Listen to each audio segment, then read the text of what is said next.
در موضع شوگناو بسیاری از ساکنان محلی به استخراج طلا مشغول هستند. در این ناحیه یک چند دهه است، اما نه کشاورزی و یا یگان کار دیگری در آنجا نیست. جویندگان این متل گرانبها آن را به طور دستی استخراج میکنند. برای دریافت یک ذره طلا 10 کوبومتر سنگ و شغل شستشو می شود.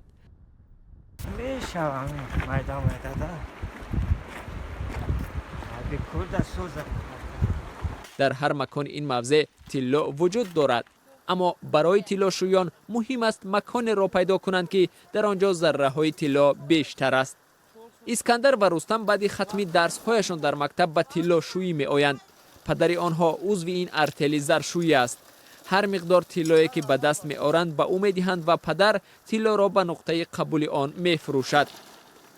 یک لو کل میره میو یک دیامو یاد 3000 کل میو. اگر سوز کن نکنی کل نمیو. ای امیجا همه کاسد امیجا زبوی کن همی کور امی خدی خصوص زبوی همه. بسیار تری. خودش شو امی زبوی کن. اینیا کم یاد گرفتم و کار میکن. یاد گرفتم میایم کار میکنیم زندگی پیش میبره. در شوگناو نیم عصر باز طلا استخراج میکنند. در کنار طلاشویان استخراج صنعتی طلا نیز به راه مانده شده است. عین زمان در اینجا چند شرکت کار میکنند. برخیشان دولتی و بعضی دیگر خصوصی هستند. شرکت ها معلومات حجم استخراج طلا را نمیگویند، چون که طبق قانون این معلومات مخفی است. В принципе, россыпь она очень легко. Тут زرشویی خیلی آسان است. همگی چند عمل دارد. رگ را باید کنی، ببری و بشویی. باقی مانده های شستشو را ما در یک شبانه روز یک مرتبه در چوبناوه تفتیش میکنیم که چقدر زر به دست آمده است. با همین تمام. زمستان در این موضع چند متر برف میبارد. تا برف اول شرکت ها شب و روز کار میکنند.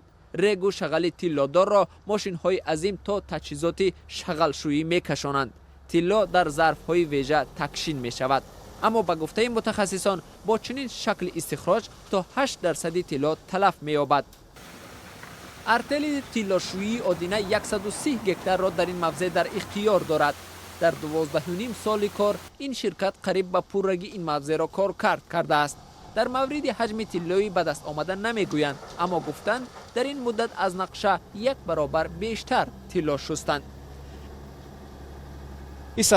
ما همین خیل کلکتیو را تشکیل کردیم. آنها را در داخل و خارج کشور تعلیم دادیم. حالا آنها در شرکت ما کار میکنند. ارتل آدینه به شرط از دولت مجوز استخراج طلا را از این موضع به دست آورده بود که برای اهالی محلی شرایط‌های اجتماعی فراهم کند. در این سالها ارتل از حساب درآمدهایش 7 کوپروک، 1 آموزشگاه زرگری و 1 مکتب اینترنت را ساخت.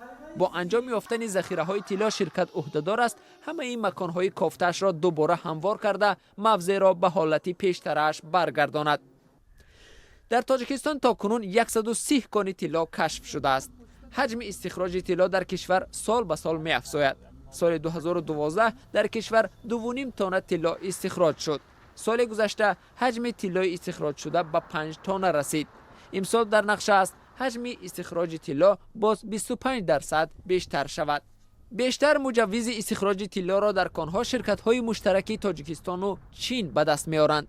ناوابسته به شکل مالکیت همه طلای استخراج شده در تاجیکستان را بانک ملی خریداری می‌کند که در خزینه طلایی و اسعاری کشور نگهداری می‌شود.